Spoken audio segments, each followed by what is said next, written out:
Today I'm making my lamb chops with Brussels sprouts.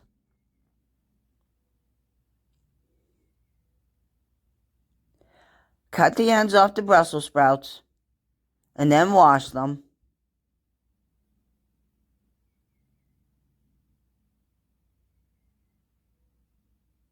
Now steam them for 7 minutes.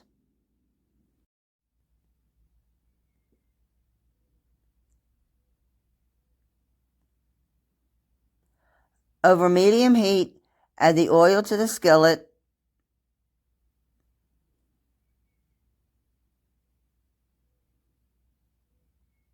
Now the seasoning mixture.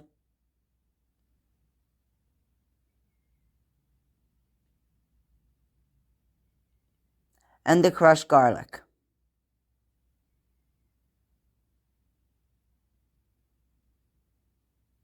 Cook that till light brown.